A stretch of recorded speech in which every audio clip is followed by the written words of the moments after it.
il y a Claude Berry qui, en 84, donc peu après la création de Canal+, a décidé, avec quelques amis à lui, de créer l'ARP, c'est-à-dire en gros une association de gens qui réfléchissaient à comment faire pour obliger les pouvoirs publics à obliger les chaînes de télévision à financer le cinéma. Et ensuite, bien sûr, à le diffuser. Et c'était un peu unique au monde, et c'était même paradoxal, parce que tout le monde disait la télévision va tuer le cinéma, et l'ARP a fini par dire non, on va obliger la télévision à non seulement ne pas le tuer, mais à le faire survivre.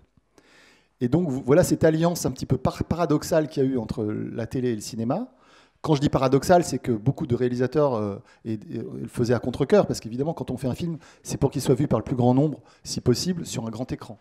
Hein, il y a la fameuse phrase de Godard qui disait « Quand on voit un film au cinéma, on lève les yeux, quand on le regarde à la télé, on les baisse ». Il y a deux façons de voir la chose. Quand on est auteur, réalisateur, producteur, on est là sur toute la chaîne de la création du film. Et nous, on pense qu'on est mieux à même de représenter ce qu'on appelle l'intérêt général. C'est-à-dire que quand on n'est que réalisateur, pas pour tous, mais pour certains, on a tendance à défendre finalement le réalisateur, parfois contre le producteur. Voilà. Quand on n'est que producteur, on va défendre les intérêts des producteurs, parfois contre l'auteur et contre le réalisateur.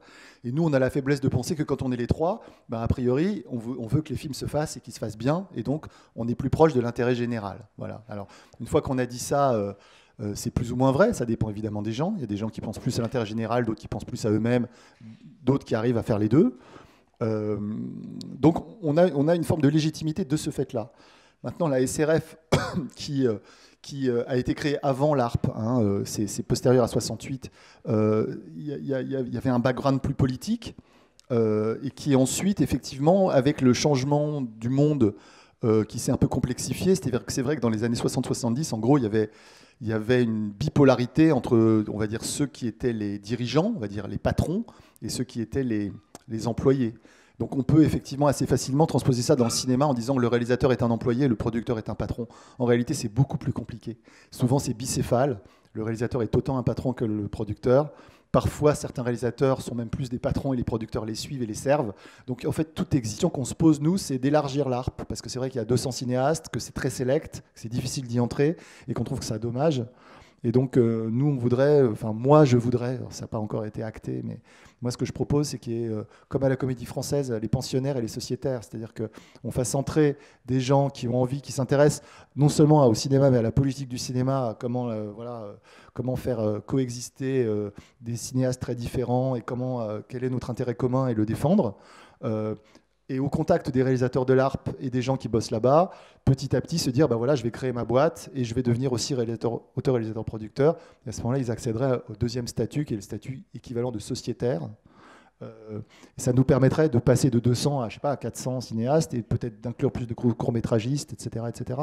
Donc ça fait partie des choses qui sont dans les tuyaux et j'espère vraiment que cette année, on va réussir à faire. Dire la culture n'est pas une marchandise comme les autres, c'est pas uniquement en France, c'est partout. Et ça, c'est un combat qui doit être mené à l'international. Et d'ailleurs, ce qui est assez drôle, c'est que souvent on oppose les Français et les Américains. C'est-à-dire qu'on dit les Américains, pour eux, c'est un produit comme les autres, et nous, les Français, on est plus arty, entre guillemets. Ben, c'est pas si simple, parce que nos premiers soutiens sur l'exception culturelle, encore aujourd'hui, parce que ça se repose de nouveau aujourd'hui, c'est les grands cinéastes américains qui, eux, sont confrontés à un écosystème très difficile là-bas. Notre principal soutien sur l'exception culturelle, c'est Steven Spielberg, par exemple. En France, on a dit que non, il fallait protéger la salle, puisqu'on avait un tissu finalement de salle. On s'est dit, il faut que ça passe. C'est d'abord la salle, puis ensuite la sortie vidéo, puis ensuite le passage Canal+, puis ensuite éventuellement le passage sur une chaîne en clair. C'est ce qu'on a appelé la chronologie des médias, et qui correspond en fait au financement que donne chacun de ces guichets pour le film. Ça, c'était, on va dire, dans un monde idéal qui a duré jusqu'à il y a une dizaine d'années. Et ça a commencé à être battu en brèche avec l'arrivée d'Internet, notamment des images sur Internet.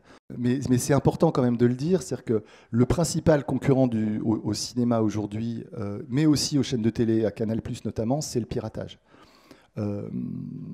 Parce que ça vient casser, ça vient battre en brèche en fait le système qui fait qu'on peut produire des films. C'est pas un problème en soi, c'est-à-dire que si demain on dit ok, on arrête de faire des films, on va décider que tous les films qui ont été faits depuis 1895 et 2016, c'est notre patrimoine cinématographique. Et finalement, il faut le partager avec le plus grand nombre. Laissons pirater, c'est gratuit, c'est pas grave. Ça serait, moi, je ne serais pas forcément contre, parce que je pense que les gens doivent avoir accès à la culture. Mais à partir du moment où, pour faire des films, on a besoin d'argent, et si la valeur du film baisse, il n'y a plus moyen de les produire. Et à terme, on se dirige vers ça aujourd'hui. Ceci dit, nous, à l'ARP, on pense qu'il faut moderniser la chronologie, et que les nouveaux acteurs, par exemple, prenons l'exemple de Netflix, ou alors d'autres acteurs qui voudraient non pas proposer un passage linéaire, donc chaîne de télévision, mais un passage non linéaire, c'est-à-dire par exemple un service de VOD par abonnement, hein, vidéo à la demande par abonnement. On pense que ces acteurs-là, si jamais ils financent un film, pourquoi ils n'auraient pas le droit de le passer avant une chaîne de télé?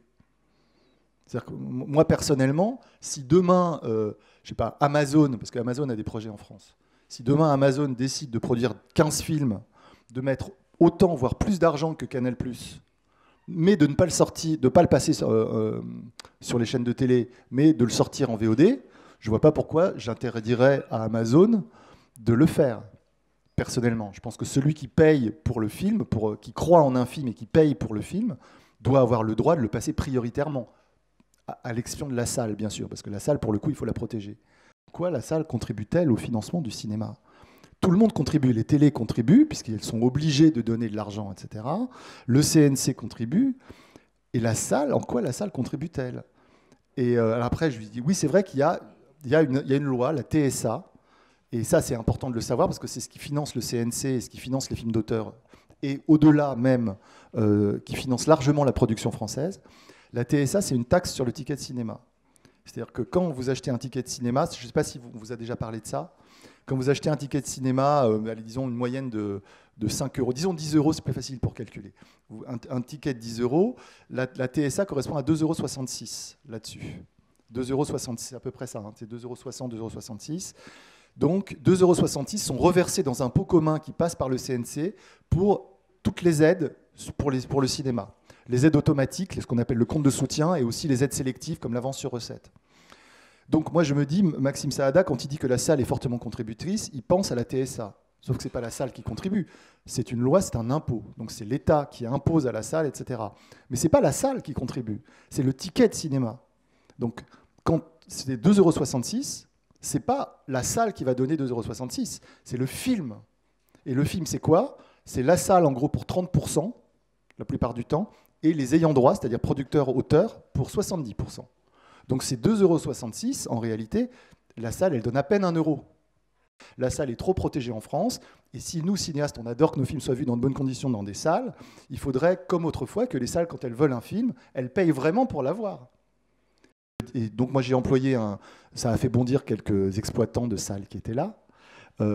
J'ai dit qu'il y avait beaucoup d'exploitants de salles qui pensaient plus à leur fauteuil qu'à l'écran. En gros, hein. Une salle pour certains exploitants, c'est plus un parking à spectateurs que quelque chose qui diffuse des films.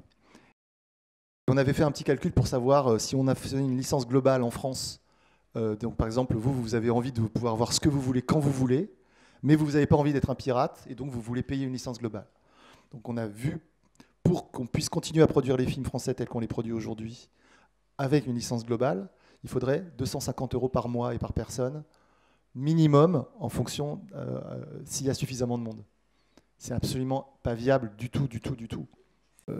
Moi, je pense qu'il y aurait un truc intelligent à faire, c'est de permettre d'avoir un accès libre à un certain nombre de films quand on est étudiant, ou alors jusqu'à l'âge de 25 ans, etc. Ne serait-ce que pour donner une chance aux gens de s'éduquer à l'image eux-mêmes. Enfin, voilà, moi, je respecte énormément le fait d'aller chercher sur Internet les choses qui nous intéressent. Et si on n'est pas des moutons et si on ne suit pas bêtement les algorithmes, évidemment, hein, parce qu'il y a aussi beaucoup de façons d'être con grâce à Internet et beaucoup de façons d'être intelligent grâce à Internet, c'est évident, quoi. En Europe, la priorité numéro 2, c'est réformer le droit d'auteur. Ce que voudrait faire Juncker, c'est d'interdire de faire comme ça, et que quand on vend à l'Italie, on doit vendre à l'Europe entière. Alors ça pose un problème. C'est que ça interdit de valoriser les petits films, et ça avantage les très gros films. par exemple, si moi je veux vendre une licence sur l'Europe et que je suis un blockbuster américain, un film de super-héros, par exemple Iron Man 3, j'aurais aucun problème à valoriser très fort les droits européens du film, parce que tout le monde le voudra. Mais si je suis le petit film sur les guerres napoléoniennes entre la France, l'Italie et l'Espagne, ça m'interdit tout espoir de recette. Pourquoi? Parce qu'au-delà de l'argent que j'aurais réussi à avoir en coproduction, je ne peux plus ensuite vendre mon film. Supposons que mon petit film sur les guerres napoléoniennes, il marche bien. Après, j'ai envie de le vendre à la Norvège, j'ai envie de le vendre au Danemark, j'ai envie de le vendre à la Suède, etc. Mais là, je ne pourrais plus parce que j'aurais déjà vendu ma licence européenne. Donc en fait, c'est ne pas comprendre comment les films français sont financés et comment les films européens sont financés. Et donc, nous, on se bat très très fort contre ce diktat qu'a essayé de faire passer Juncker. Et c'est pas facile, parce que évidemment, il y a un certain nombre d'opérateurs, par exemple Netflix, que ça arrangerait bien, puisqu'ils ont la force de frappe pour pouvoir acheter les droits européens. Et évidemment, sur les grands, moi, je suis passionné par le cinéma, donc j'essaie de faire des films et de ne pas me répéter, de faire des choses différentes à chaque fois, et puis de continuer d'apprendre. Donc, c'est vrai qu'après avoir fait 2 films, mon premier film, on m'avait posé la question une fois, on m'avait dit, mais t'avais quel âge quand t'as fait ton premier film? Et j'étais incapable de répondre parce qu'en fait, en y réfléchissant, j'avais envie de répondre 25, 26, 27, 28, 29, 30. Parce que j'ai commencé à l'écrire à 25 ans, je l'ai tourné à 28 ans et il est sorti quand j'en avais 30. Et donc après, je me suis dit, il faut 5 ans pour faire un film. Waouh, c'est dur. Et le deuxième, c'est pareil, qui s'appelle Court Toujours. Il est sorti en 2000. Et en ayant tout bien calculé, j'avais mis aussi presque 5 ans. Mais c'est vrai que je faisais tout. Je produisais, j'écrivais, je cherchais les sous, le casting. Je mettais longtemps. Et si j'avais été dans un système de production plus classique, j'aurais peut-être mis 2 ans, 2 ans et demi.